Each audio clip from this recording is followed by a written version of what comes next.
you on Sundays at 10 a.m. this fall for long-form and engaging conversations. And remember, only the sun covers the Bahamas better. At the 66 Steps, I'm Matea Cunningham. This is ZNS.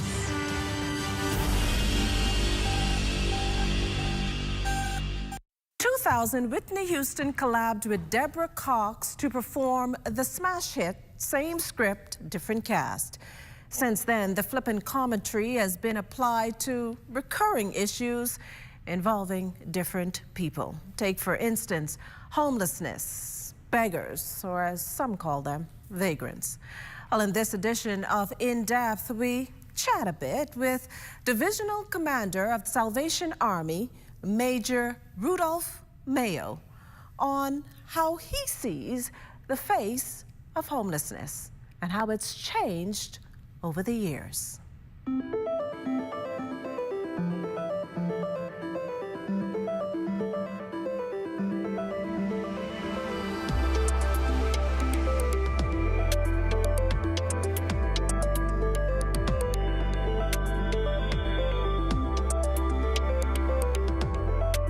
Major, some time ago, you would see the drug addicts, you would see the substance abusers, you would also see the mentally ill as those cast out on the streets or who themselves have chosen to live on the streets.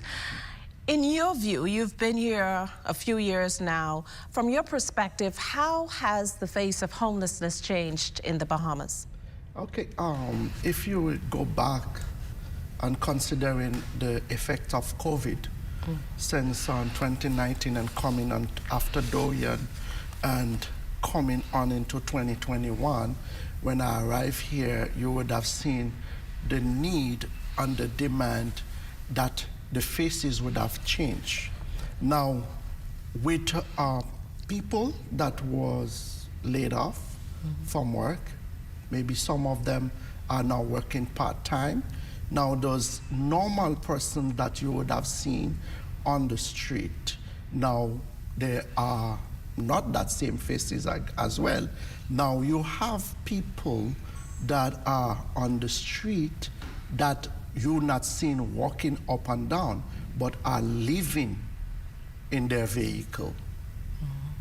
And you would have seen these people, though they are well-dressed, and looking nice and proper, but what would you say about them?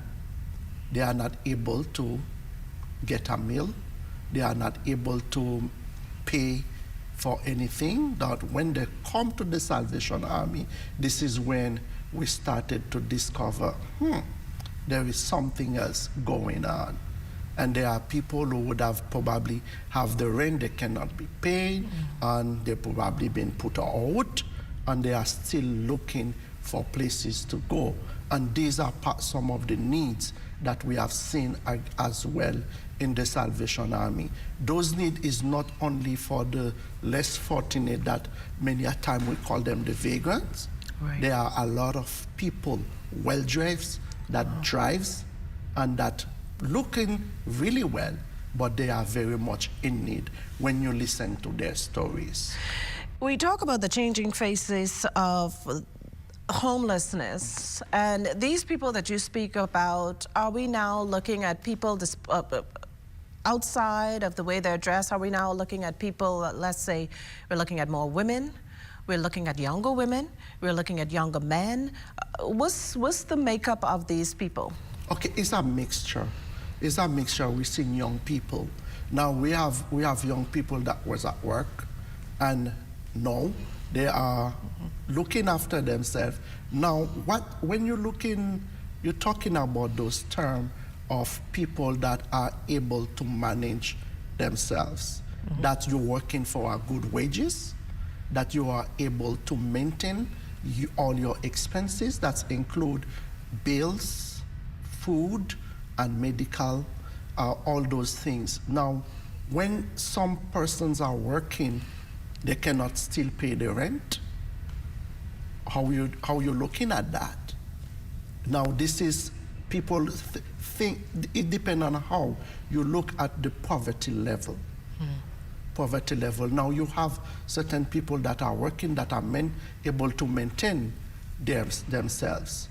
But those of them who are not able to do so, now when you hear the story and you say, wow, though they drive a nice Honda or a nice Cube, but guess what? Some of them don't even have $30 to put gas in it. But it can take them to work if they have a $5 or a $3 to put gas. Now, how would you consider that? Now, the faces of those who are needed does not look like anymore those who look walking up and down, look dirty on the street, or who sleep by the roadside.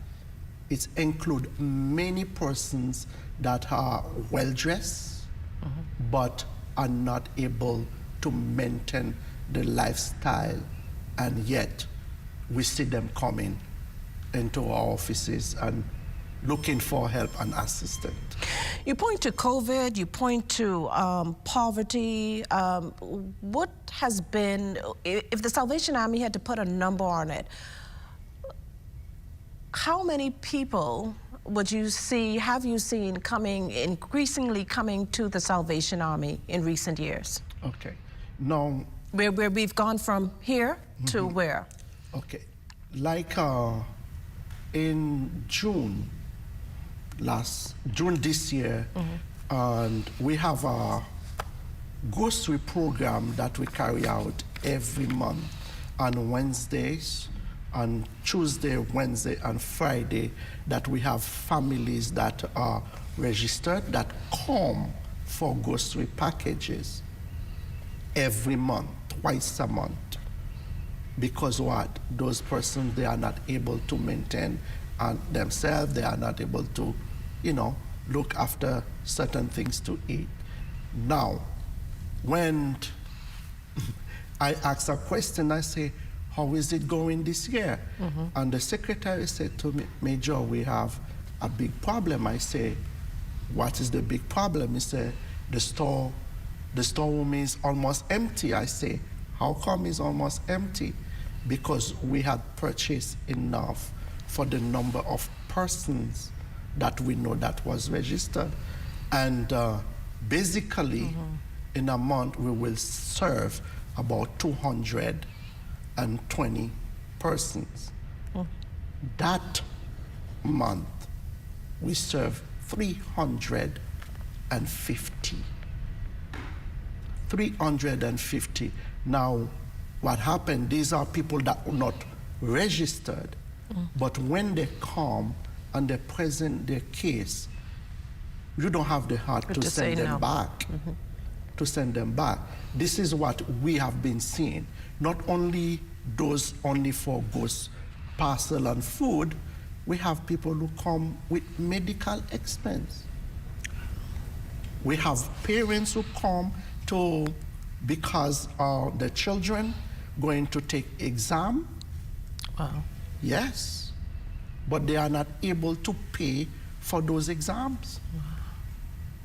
And when you're thinking about those needs, yes, they have a roof, they sleep, they make every effort and send those children to school. But when the school requires certain things of them, they are not able. And once we had to deal with a parent who have to choose between the light bill or paying for the son's subjects. And when they brought that case to me, and she said, okay, what she had done, she had go ahead and pay for the subject. And I said, okay, where is your light bill now? We paid the light bill for her, because other than that, that person gonna be living in the dark. Have you ever found there to be instances of, well, let's term it fraud, where people come to you with a complaint, come to you with a grievance, come to you with a request? The Salvation Army is known to not say no. You give it to them, but you later find out that there wasn't a genuine need. Okay, I'm happy that you asked that question, because when the public gave us $1 or $2, we are to be whole accountable that the dollar goes to the person that needed it the most. Right. Now, we don't just, it's not everybody that comes, we say yes. First and foremost, we listen to the stories, and we also, because there are lines that you can find or pick up on, and then if you have a 5-minute conversation, you can ask the same question, and then when you get a different answers, that raise a red flag. And at that time, we determine, okay, is a genuine concern? And if it is not, most of the time, this is where we find those that are not genuine, is with medical assistant. They will come, they will tell you, okay, we need this for that, and the doctor, this is the paper, and this. Now, we have a way of dealing with those. If I'm going to deal with a medical bill for you, I'm not going to give you the cash. Right. I'm going directly to the doctor. I said, okay, where is your bill? Where is your prescription? Where is the medical bill? Now we pay directly. And if somebody need assistance for renting, we say, okay, we do not give you directly, but you need to give us the landlord information, banking information now. This is when you send them back for that. If they come back, you will know what's going on. So there are checks and balances. There are checks and balances, because we can't just take the public money and just give it away. Give it away just like that. In researching this topic, I see in the U.S., homelessness is no longer considered a crisis of poverty, but a crisis of prosperity, they say, because of economic growth and rising health. Do you think the Bahamas is moving in that direction, or has it already, is it already fitting into that mold? Okay. Now, if you're looking at the economy of the Bahamian country, Bahamas country right now, you will realize that, hey, we are closer to whatever is taking place in the United States. If it is so cold over there, we begin to put on our sweaters. What happened when you're looking at what is happening in the US, now when you see the economy is falling apart, people are now living expenses going up. Now people are working 2-3 jobs. Right. Now, guess what? Here in the Bahamas, there may not be that much opportunity to work 2-3 jobs, but some people still have to go out in terms of going to earn enough in order to survive. Now, when that happens, you will see that there is a group that will be left behind, even in the middle class, and sometimes they begin to fall behind. Now, we know that we have hit very hard by Dorian and also COVID. The economy, as it taking its shape, might bring some better relief, but yet we are still in it and following in that footstep with the United States.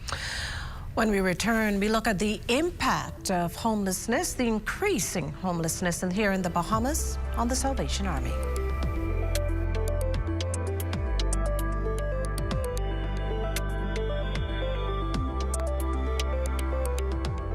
Let's swim Bahamas, bring water hazards to an end. Let's swim Bahamas. Water safety rule number 2. Never wave and shout and pretend you are in trouble when you are not. Let's swim Bahamas, bring water hazards to an end. Water hazards to an end. Our company offers a simple philosophy, open hands. What do open hands mean? If you keep your hands closed, nothing comes in, nothing goes out. If you keep your hands open, a lot of things comes in, a lot of things goes out. We cannot expect to be a successful company without blessing our community and blessing our country. My good friend and valued client, Dominic Stirrup, approached me following a meeting we had and told me of the idea that he had of feeding 10,000 Bahamians on Thanksgiving. There was a lot of details to put together, had to figure out how to get it done. But at the end, it was worth it. At the end, it gave me a heart of gratitude to know that our company is reaching out to so many persons. We invite you on a journey to witness an extraordinary chapter in the story of the Bahamas Striping Group of Companies, a tale of compassion, unity, and the true spirit of Thanksgiving. Join us each Sunday at 5 p.m. and Tuesdays at 2:30 p.m. for Legends, the Untold Story, here on the ZNS Television Network.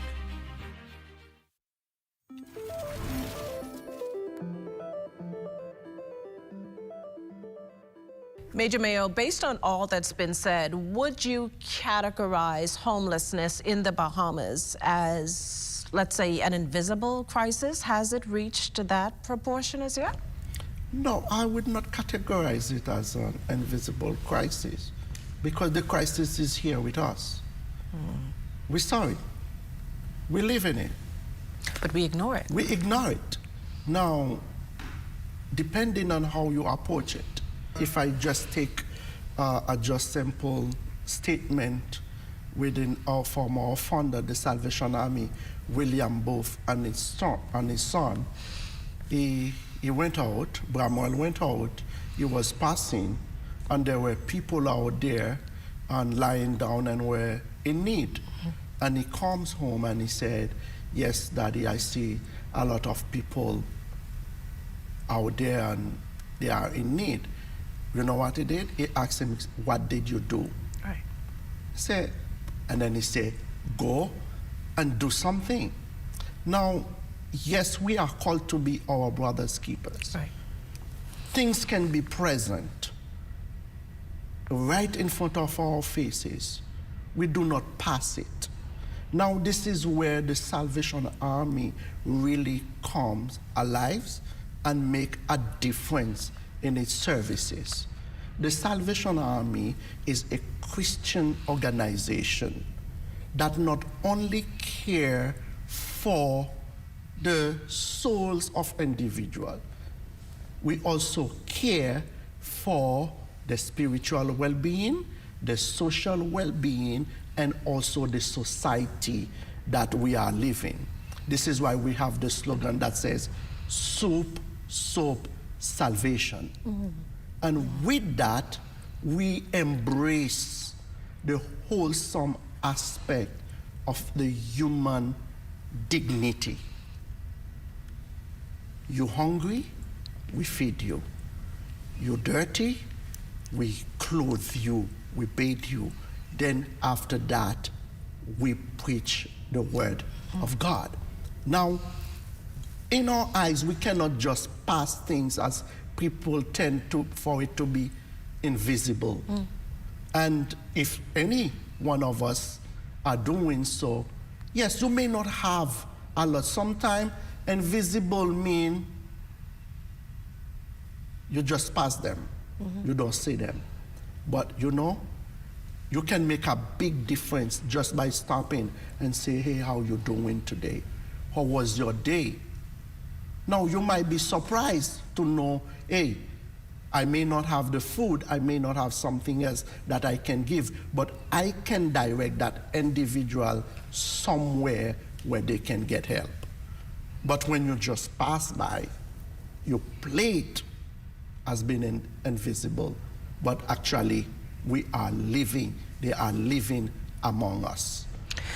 What do you say to that person to say, well, I've seen this homeless person here for many years now. You can't tell me they don't have a family. You can't tell me that there isn't something in the back of their heads to pick up themselves and possibly do better. You can't tell me that if I were to give them this $5, they're going to misuse it. What do you say to that person? Okay. This, what you say here is as a true statement for many. Because when you want to spend your hard-earned money, you want to spend it wisely. That's fine.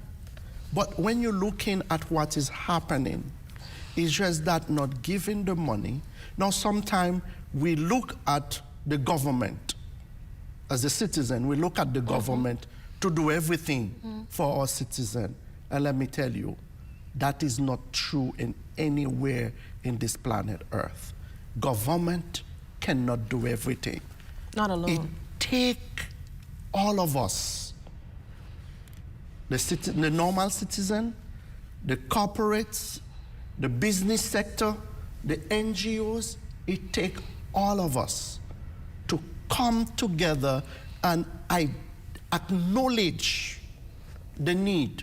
And not only acknowledge the need and put it around the table and have a lot of conversation about it, but do something about it. Just like William Booth said to his son, do something.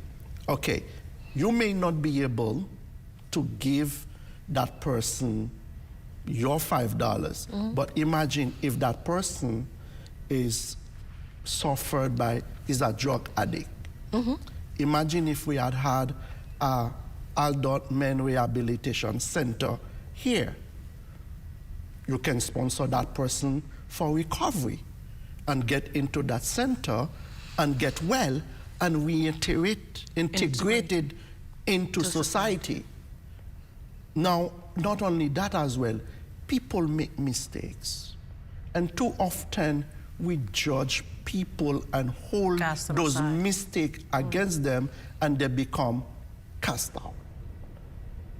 Someone make a mistake but get a record and be into jail. Release. They have done the time, they release. Tell me how easy it is for that person to get a job. Now, we have to look at all those aspects to see, okay, how can we make a change?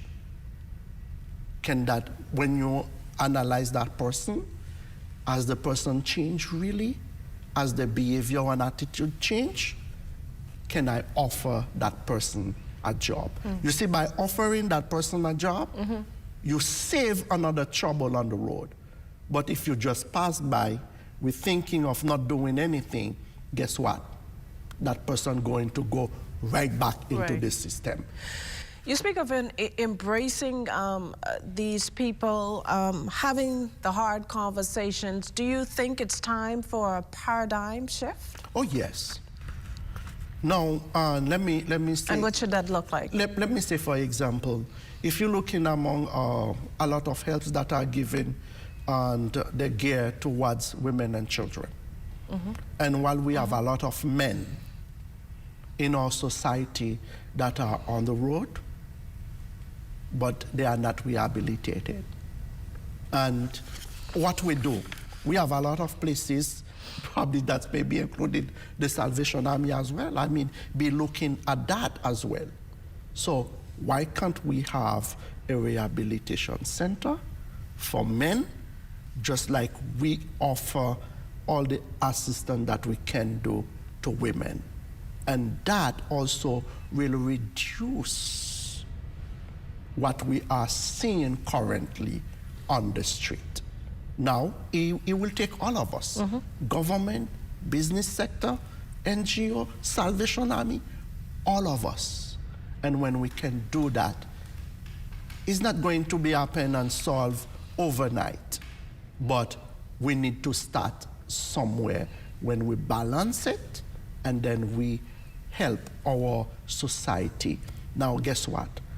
Any one person that get rehabilitated is a one family you save, and one family that is helped.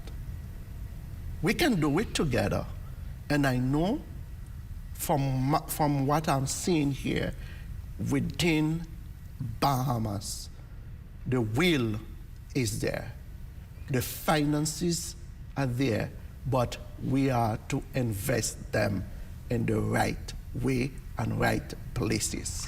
Before we get to what has to be done, we're going to go back a bit and find out in terms of, I know you mentioned some people come to you for help to pay for exams, some people come for help with medical expenses, which many of us did not know.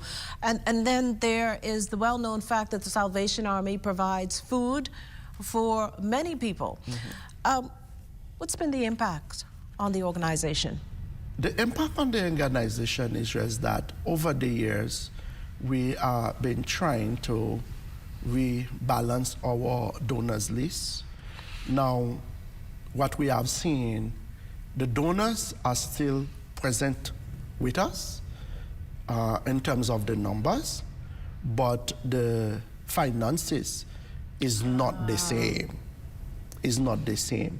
But with what we have, we always determine to do our very best to help as much persons as possible. But the Salvation Army has been here since 1931. The Bahamian people never let the Salvation Army down, and we thank them for their continued support. It may not be as large as it used to be. Like we have some donors who still keeping the same value amount that they used to donate to us, that keep the engine running, and we are grateful for that. And with it, we are able to serve more persons. If we have to stretch it, let's say, for example, let me give you, if we say, okay, we used to give, let me say, one easy item, or corned beef. So if you used to put 6 corned beef in one bag, we might have to now put 4 in one so that we can stretch it for more families to be. But it's not because we are not getting the same amount so that we would stop serving. No, we will continue to do so. This is a very great financial strain on us, and to figure out every month how do we keep those programs going and how. But we are thankful to God that we are still going on, and we're not going to give in. We are not giving up. You speak about rebalancing the donor list, the same number, but less. Ideally, what does your monthly bill look like? Now, when you're looking for a grocery bill only in the Salvation Army, you probably pay almost $35,000 a month. Just this is here for dry grocery packages. Now you do not add to this the daily hot meal.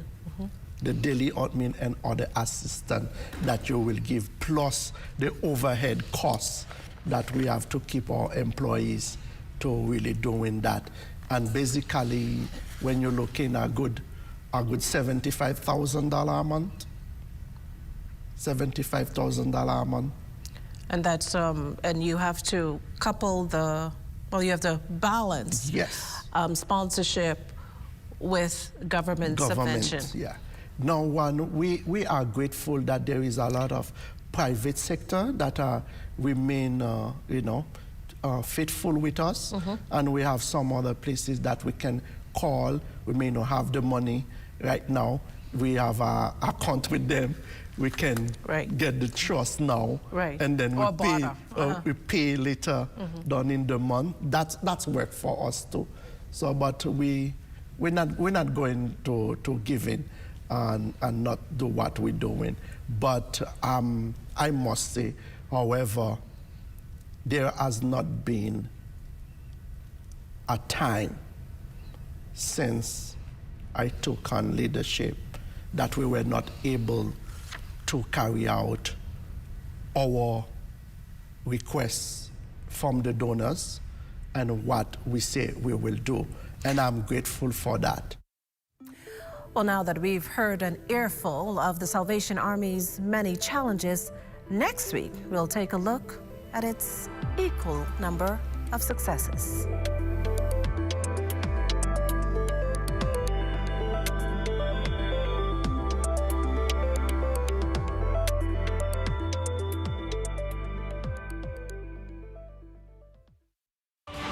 Government House. I'm Regis Cartwright. This is ZNS.